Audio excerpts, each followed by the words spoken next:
Welcome back to the Rogue Wave Podcast.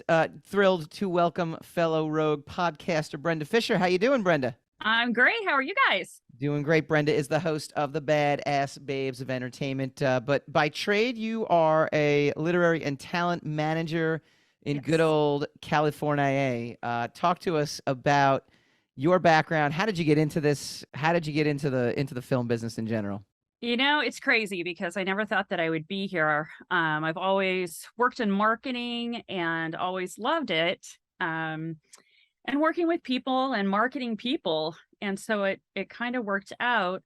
My son decided he wanted to be an actor, which a lot of moms that end up out here doing different things kind of start out that way. And then, you know, depending on what your background is, you kind of morph into different things. And we were on set one time. My son was filming something and I met my business partner, Gina, who was on set with her daughter. They were in the same film together. And we just got to talking and kept the conversation going. And she called me up one day and just said, "Hey, have you ever thought of managing?" And I'm like, you know, a lot of people have asked me about that because I tend to want to help people. Sure.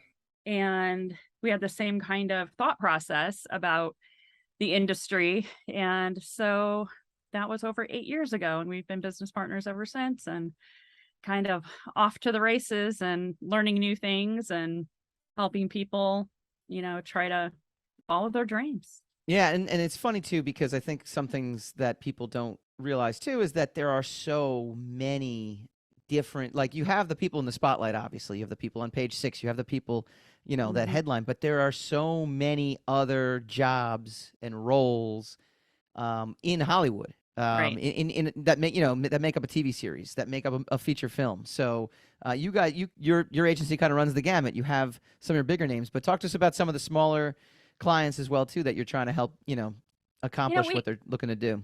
We have people from kind of all walks of life. We have kids, we have voiceover people. We have all ages from babies, you know, and I think we have people in their 80s. And it's just interesting how different people are. Like I was talking about our guy that plays a homeless character a lot, and he's a riot, and trying to help people, you know, with their auditions and trying to make things, you know, the best that they can be in order to make them competitive. And it's hard when you've got somebody brand new, doesn't have credits, going up against people who have a ton of credits. And, you know, and it's every once in a while, you just hit that, you know, nail on the head and you're what people are looking for. And it just happens. And it's funny because there is no rhyme or reason. You can prepare, you can be ready, you can go in and kill the audition. But if you're not what they're looking for, right, you know, it's just not gonna work. But you always want to book the room. That's what we always say. You want to get in there and just do your best every time, because you just, you know, never know if you're going to create fans in that casting office, and they'll continuously call you back and eventually you'll book. It's funny too, you mentioned that too. You have talent manager and literary manager as your title, but I imagine coach has got to be, you know, part of that, right? Coach, cheerleader, you know, therapist on some days. It just kind of depends on what's happening and how far down the rabbit hole somebody has gone, because this is a hard industry. And they say like 2% of the people who try this and really, really commit are, you know, only about 2% actually make it into working actors. And we have a lot of people who don't care if they win an Oscar. They don't, you know, they're not doing it for that. They just want to be a working actor and be able to continuously, you know, be on set because that's their happy place. And and a lot of people, you know, they work as waiters or whatever it might be to be able to continue to act because they love it so much. It's funny you mentioned that, and then we'll get into the podcast itself in a second. I just had that experience at a networking event in New York City where I was actually with other actors. I'm not an actor myself, but I've been in a commercial. I'm very, very versatile. But no, I was with other actors, and the guy serving us food, like it was weird. It was like an entourage moment. It was just really hilarious because the guy I was with looked up and he's like, wait a minute, Neil, it's you. And he's like, oh, how's it going? And he's the one serving us. And he's telling us how he just booked a Samuel L. Jackson movie. He just booked, like, he just shot in Jersey, with all these big names. And it was one of these things where he's like, it's finally happening. 2 years of this. I've been waiting tables. And, you really, you feel for it. But at the same time, it sounds like, those positive moments kind of make it all worth it.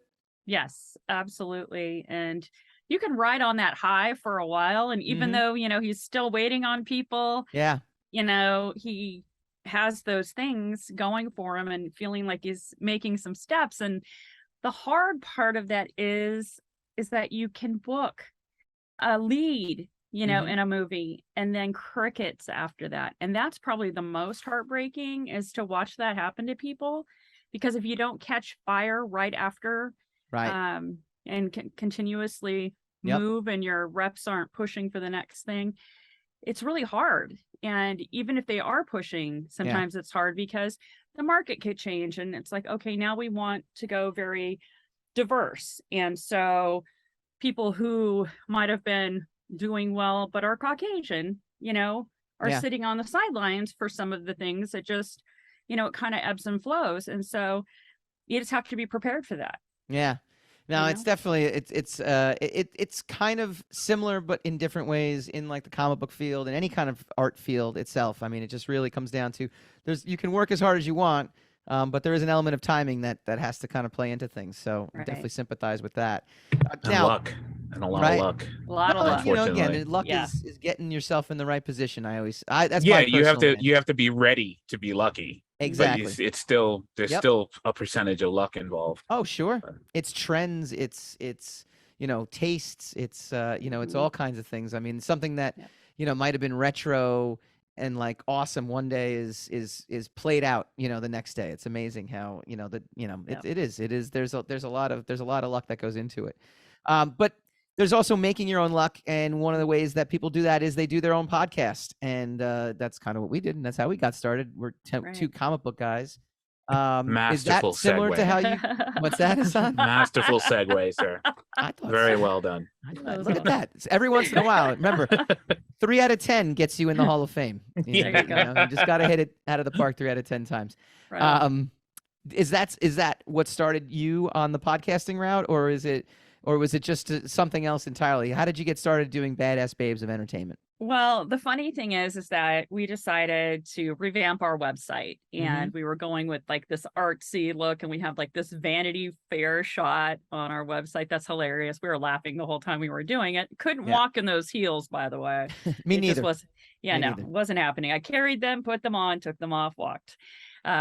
Which is, I'm not a dress and heel person. So that's why it was really funny, because really none of us are. Yeah. So we decided to do that. And then it was like, it's the pandemic, and, a podcast would be cool, because we decided to gut a storage closet, and we made, of all things, and we made an isolation booth. And that's where we started the podcast, but it's so small that when two of us were in there together, we felt claustrophobic. So by the time we were done, we're like, open the door. I need air. You were in storage. Oh yeah, because we were, but it sounded amazing. So then we decided to kind of move it out into a bigger space, and it's so much better for sure. And just trying to, perfect all the little things, like the technical problems that I'm still dealing with. Got a new Logitech camera and can't get it to work right. So yay me. So I'll be working on that for a while. But so, the pandemic, I think, just kind of kickstarted a lot of us into what can I do with this time? There's only so many times you can go to the dog park and take your dogs out. And then it's like, okay, we still have the pandemic. Now what do we do? So it just kind of turned into that. And then we thought, well, this is a good thing to talk to casting directors and producers and directors and find out more about what people are doing. And we've really gotten some interesting information. So actors, I always say, gosh, listen to our podcast, because you wouldn't believe the information that we're getting from some of these casting directors that are just freely giving it. And it's like, oh my God, you guys listen to this. They're giving you inside information. Pay attention. So I think once we catch fire with that, once actors really realize Mm-hmm. how many amazing casting directors we've had on spilling the tea about what they like, how to get in their good Sure. graces, all of that, I think that's going to make a difference. So I feel like everyone has their own story, and everyone's an expert at something, right? And that's at some point, why wouldn't they tell you? I mean, they tell you, it almost makes their job easier, right? Right. Exactly. Entertainment attorneys that help with information and, or if they're offering a class or, ways to learn things if you, are constantly trying to improve, your knowledge and, what you know about the industry in general. Yeah. So. And it's so different too. I almost laugh in a way because when when Hassan and I started out, 15, 20 years ago, I mean, we had to go to conventions. I mean, we were, we were young. We had to, we had to literally get out of our house, go somewhere. You had to intern somewhere. He was an intern at Valiant Comics. I was an intern at Wizard Magazine. We ended up both working at Wizard Magazine. But and so we got access to conventions, and that's where you get to interview people and get to actually talk to them and say, hey, how did you succeed? How did you succeed? But nowadays, I feel like information is so accessible. It makes me chuckle a little bit when people still ask me the same questions, like, oh, how do you get started? How do you do that? And I'm like, I don't know. You just ask questions, right? I mean, is there something about, what you do that, I still take pride in it. Do you take pride in the fact that, what you're doing is truly helping people? Yeah, absolutely. That's what we're all about. We always like to say it's really not about the money for us. It's more about helping it's a good thing because people. we're not getting any money for this. Right? Exactly. So it's more about helping people and, starting a dialogue and a conversation. No, right? Yeah, you have to find your happy place somewhere. So that's, a lot of it. I really do enjoy that. And just making the connections with people on a more organic level. Than just calling casting and always asking them for something like, oh, can you get my client in? Just having a conversation and not having to really talk about work, even though you're talking about work. Sure. Yeah, it just feels different. So yeah. I think also the one identifier about your show that I love so much is at the end, I mean, you are the badass babes. So you do tailor it in the sense to women in the industry. And it's not just having women on, but it's also just discussing how women have influenced other people, so men and women alike. Talk to us about that and why is that important to your show? So it kind of turned into a thing where at the end of every episode, we ask our guests to do a shout out to a badass babe in their world that has influenced them or helped them on their journey and helped lift them up. And it's amazing the answers that we get because, sometimes a lot of the times it's mom, Sure. Always. But there's some great industry answers too about casting directors that have helped other people coming up through the ranks and how now they're kind of on the same level. The mentor and the mentee, and it's interesting because they work together, but there's still so much respect there for helping them and hearing those stories and like, oh, this casting director actually brought this casting director up and gave them their first job or whatever. And those aren't things that you hear on a daily basis. So it's interesting. It's like, oh, that's an interesting connection that they have.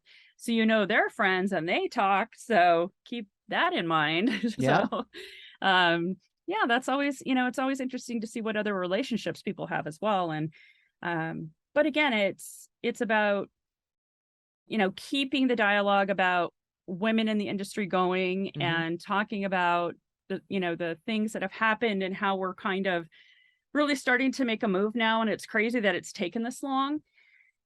And there's still, only like one or two female directors in any pool of anything. Yeah.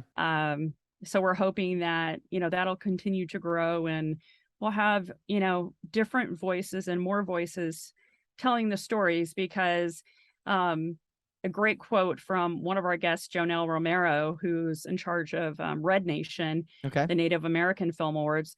She constantly says, who tells the story matters. And I think that is so perfect and so right, because if you've had the experiences and you're telling the story, it comes off very different than if you're just retelling a story. Correct. So that's kind of cool. Well, I love it. I love the show, and congrats to you, and much success moving forward on the Rogue Matter Podcast Network. Brenda Fisher, thank you for being here. Thanks, guys. When we come back, we'll put a bow on tonight's episode.